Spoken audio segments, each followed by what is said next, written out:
Good morning, guys. Hope you're all having a great start to your weekend. I did a community poll a few days ago, a community post a few days ago, asking players where they would use the pinpoint set, which champions they would use the pinpoint set on. But I think people misread this as what champions are you using to farm pinpoint gear? Because I got a lot of comments that were not champions you would use pinpoint gear on, but champions you would use to farm it. But there are a few champions here who make sense with using pinpoint. But I want to talk about how pinpoint, if not approached correctly, could actually be a pretty big liability to your team, which is not what you're looking for whatsoever. So the first three pieces, specifically the first two, is amazing. I would get plenty of accessories, like try to get some rings, try to get some necklaces for most factions because it's an easy boost of speed. My Arbiter literally just got a plus 10 to her speed just from having these two accessories. I'm not getting speed from a ring or necklace anywhere else. So that is amazing. And even picking up some boots, some speed main stat boots, like 6-star speed main stat that rolls into speed, that's going to be amazing. And honestly, that's probably going to be the core of what you need, because once you start diving into the 4-piece, the 6-piece, and 9-piece bonus, things get pretty sketchy and can really turn your team into intercept being used against you. Let me show you what I mean real quick. All right, guys, so I want to showcase this first against a team that is level 100 and is probably going to take a turn before me. Hopefully they do, at least. So I have my Nishak and Stone Skin plus intercept. This is going to be very important. So I'm just going to use some A1s here just to give the Wukong a chance to go before me, because I want to showcase what's actually going to happen. Now, Elva does her buffs. Pay attention to the Sun Wukong. He's the most important here, and I hope I don't take a turn with my Nishak. He shouldn't be faster, right? So there we go. Sun Wukong stole the Stone Skin and the intercept. So if my team would have survived, that intercept buff would have stayed up until my, say, Mikage tried to stun, and then he would block the stun, and then it would drop. Or he would, block a polymorph from one of my champions. So the intercept stack went from being used on my champion, who's probably not going to have very high resistance anyways, to now being stolen from my champion and being used against me. Now, that example, he stole both the Stone Skin plus the intercept. Much worse situation. But even if he doesn't steal the Stone Skin, I don't want to spoil this, but I might spoil it. We'll see. Let's watch it. Just one second. Watch this. So the Stone Skin hopefully does not get stolen. It doesn't, but the intercept does. So even with Stone Skin on a champion, he will easily pluck the intercept right away. Stone Skin's 50-50, but the intercept stack, it's going to the Sun Wukong. So now, I don't really have a whole lot I can do here, basically. So even if I was to strip him, I can't stun him. I can't lock that Sun Wukong out. That is a perfect example of that being used against me. Now imagine that being a 4 stack of intercept. Now there are a few champions who can steal intercept, not a ton, but there are some champions who can steal the buffs. Now the biggest thing is going to be just getting stripped. Just a Madame Ceres, a Crixia, all kinds of different champions can just strip your buffs. You can see in this fight here. I did some live arena a few days ago. This Sun Wukong actually would beat me in speed tune, and he ends up coming in and stealing everything from my Ramen except for the Stone Skin, which is pretty horrible. So now I have the Stone Skin on Ramen, but I have none of the buffs that I truly want on him. That was in a team that I thought I was going to be faster than, but I just so happened that I wasn't going to be faster than him. And then in this fight later on, during the stream, I actually get my intercept again stripped from this enemy Crixia. Once again, they cut in on me. I wasn't able to take a turn before them. They had, I forget who they had, but this Crixia does her lockout and strip, and boom, Ramen has no stacks of intercept and is easily susceptible to polymorph. Now, there's no difference between a 4-piece, a 6-piece, or a 9-piece as far as the ease of being stripped. So the only difference is now Sun Wukong, instead of stripping a 1-turn intercept, is stripping a 2-turn or even a 4-turn intercept buff. That's a huge issue. It's a massive liability to your team, when instead, if the 9-piece bonus, that's hard to get, right? That is a very difficult set bonus to get. If instead of being 4 turns of intercept, it was 2 turns of protected intercept, that would be a huge difference. Or even if the 6-piece bonus, instead of 2 turns of intercept, was 1 turn of protected, that would change up quite a bit as well. Now, the 2 stacks, not 2 turns, the 2 stacks of intercept could be extra useful if you're doing Classic Arena and trying to go against teams with like 6-star polymorphs across the board. And then you're going to block 2 stacks of the polymorph, and that could be some good stuff. But the second the enemy team has a strip champion, a steel champion, that's going to come right off. Now, champions that decrease buff duration don't seem to remove the stacks, which is fantastic. That's a really good thing. But the ease of getting the polymorph stacks just ripped off of you from the most common champions in the arena, right? Like Sun Wukong, he's everywhere. He's literally across the board. And then we have Armand's. Armand's is A3, chance of removing all buffs from enemies. So we have champions everywhere that are just going to be ripping the intercept stacks off. Now, that's not to say that the intercept and the whole pinpoint stuff is just horrible, because I do think it has its place on champions like my Nishak, for example. Champions who you want to go first and in live arena could easily be ruined if a polymorph goes off on the champion. It's been countless number of times where I go against an enemy Nishak in the arena and my 6-star Rotos just polymorphs him and I actually win the fight.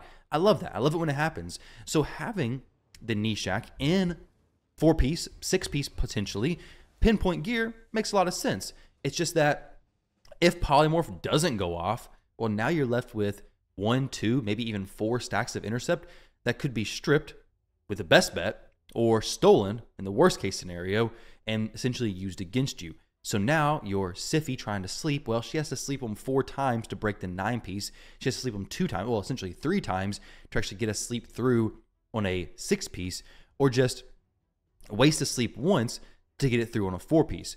So now that buff becomes their buff. Now, Stone Skin has always had that potential liability, but it's not really as big of a deal because it's a 50-50 on if it'll get stolen or not. Whereas Intercept is, hey, it's a resistance check. Like any other buff, if you have enough resistance to block their accuracy, then it's going to stay with you. Well, outside the 3% chance. If you have enough accuracy to steal it, well, it's going to get stolen. So with Intercept, it's far less likely that you're going to keep that stack, especially considering you're probably not building these champions with super high resistance. So these champions you're throwing intercept or pinpoint gear on, you're probably expecting them to, you know, place their debuffs. You don't probably care too much about other debuffs. Maybe have some block debuffs on your champions as well to really limit it down to just sheeps that you're blocking. And you're probably not too worried about resistance. Now, I've also been seeing a lot of talk comparing Pinpoint to Feral. I've been seeing some people mention that Pinpoint is just flat out better than Feral because instead of a 50% chance to block sheep, it's a 100% chance. That's true, except Feral, as far as I'm aware, is not a buff. So this is just a chance built into the set. And just like the deflection set, there's no buff to that, right? There's no buff to reflect the debuffs cast on you, but instead it's a just built-in effect to the set. Same thing with reaction. All this stuff, they're not buffs, so they can't be stolen. So with the Feral set, it's not going to be stolen. It's going to be a permanent, flat 50% chance to prevent the placement of sheep debuffs by the Polymorph Blessing. It is much more specific, but if you're looking to counter Polymorph specifically, I believe that Feral is going to be your better option and your more secure bet, because Pinpoint, it's just very easy that, hey, if Polymorph doesn't go off, that's what you're hoping for. Honestly, you're hoping that Polymorph activates and your intercept stacks drop, because if not, the enemy team next turn is just going to take everything from you anyways, right? So like this Sun Wukong, this is an excellent example. I may get Polymorph activated, or I may not. We're going to see in just a moment. So if I don't get Polymorph activated, if my pinpoint sets don't drop, well, I could be in a bad spot. Let's go ahead and see. So intercept is still there. A2, intercept is still there. So we still have intercept both times, and now all of a sudden, the Sun Wukong, let's see what happens here. So we have some stuff going off. Sun Wukong, oh, we blocked a freeze. That's pretty good, I guess. We did block that freeze. Now, if we had a block debuff champion, not as big of a deal. The freeze wouldn't have happened anyway. So it's probably good to bring block debuff champions alongside them anyways. But I do believe that this intercept stuff in general is going to be very good on your bomb champions, your Nishaks, your Ramatus, your Kaimars. It's still going to be good on those champions. It's just you have to be mindful, is it worth going for the 6-piece or even potentially the 9-piece with the risk of just getting it all stripped from you or even stolen in the worst case scenario. So we'll do another fight. We have some polymorphs on this team, I believe. Yep. No polymorphs, actually. So since there's no polymorph on this team, same thing with Live Arena. If you jump in there, no polymorphs. Well, now all of a sudden, Nishak is just chilling with the intercept stack until somebody places a debuff that he can't remove, right? His Mithril is probably just going to cleanse everything. Okay, everybody drops. The UDK may not die. If he doesn't, we're actually going to just... So the Wukong right now came back, so we could actually use the A2 to stun him. That's fine. I'm going to decrease the UDK's turn meter just so the Wukong can stay a little bit longer. And I want to show you what could happen. So he steals the intercept stack from me, no problem. And now, say this was a live arena fight, and he actually did this more realistically. He stole the intercept stack, but now I wanted to stun him. He has no block debuffs, but he does have the intercept stack that I had. So now we use the A2. We can't stun him. We have to get through that. That's not going to fall off in a few turns. That's going to stay until a CC effect is attempted to be placed on him, or if he dies. If he dies, not a big of a deal. Wukong is relatively easy to kill, but it's just the fact that he's going to block polymorph. If I had any polymorphs on my team, he's going to block those. And he's also going to just prevent the stun from being placed to begin with, which is a pretty big deal. So, not saying that the Pinpoint set's bad. I think it's a really good set. I think the first two bonuses specifically are very good. And it's going to be an easy boost to your stats for majority of players. Extra accuracy, extra speed. Hey, man, those two of the most important stats in the game. But once you start pushing into the 4-piece, the 6-piece, and especially the 9-piece, I think a 9-piece especially, it becomes a pretty big risk, honestly, because people just yank those 4 stacks off, and all of a sudden, you got to fight against that. And you're not taking 4 turns per the enemy 1, so yeah, maybe you could block 4 polymorphs from going off, but outside of that, it's going to be a risk. It's going to be a pretty big risk for a lot of players, and I think they should really revisit how the set's done. I think it should be 3 stacks of protected would be pretty crazy, but even 2 stacks of protected would be pretty sweet. Protected intercept is really what we need, I believe. Even 2 protected would make a massive difference on the 9-piece, though they may have to rework this a little bit. I don't know. Just 4 stacks sounds good, but it's not. I really just don't think it is. I really just don't think intercept is that great if it's not protected. And you can't use protection gear to protect it. I tried that on my Lady Kimmy. I ran her in Doom Tower like 4 or 5 times, and to start off, it was never protected because it's not a buff she casts. So I wasn't able to protect it in any way. So if there was a way to protect it, it'd be a different story. But currently, intercept not being protected is potentially a massive issue for your teams in arena. Arena, live arena, whatever. Classic arena, it's going to be less of an issue just because you can see what team you're going against. So you can kind of judge and alter your teams based on what you're fighting. But in general, I think it's potential risk, honestly. So we're going to switch forms. We're going to do the debuff stuff. We'll do my bombing. It's just I'm going to kill him, right? So it's not going to be too big of an issue. We're going to drop the Wukong. Actually, did not get any reduction on the Wukong. So if the bombers go off, everything's fantastic, except for the fact that now it's stolen. Well, that's actually not good. I can't reduce the duration of that either. So that's not a buff, so the durations don't get reduced. But I go to use this A2, and now Sun Wukong's not stolen, not stripped. So if that bomb would have, not even placed on him to begin with, well, now he could use A2 and blast me and destroy me.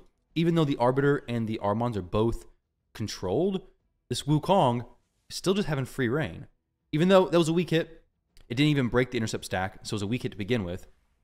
But say I had a Siphi, I'd have to use the sleep twice to get that actually go off. And now we're getting reses like crazy. What the heck's going on here? And now my Nishak thankfully did not get a stun there. That could have been a stun because my intercept stack was stolen and not broken. So that could have been a stun on me. Ended up losing, not intentionally, but that's a decent example of what could happen. So guys, let me know what you think. Let me know if you agree or disagree. Intercept, I believe, it's interesting. 2-piece, for sure worth it. It's awesome. Anything past that, I don't really know. Don't really know. So I will be farming it. I do want to get some good 6-star boots for it, but I won't be doing a ton. I do want to show you guys real quickly my defense log, see if it's looking good. Yeah, buddy. All right, guys. Thank y'all for watching. Love and appreciate all of you, and catch you in the next one.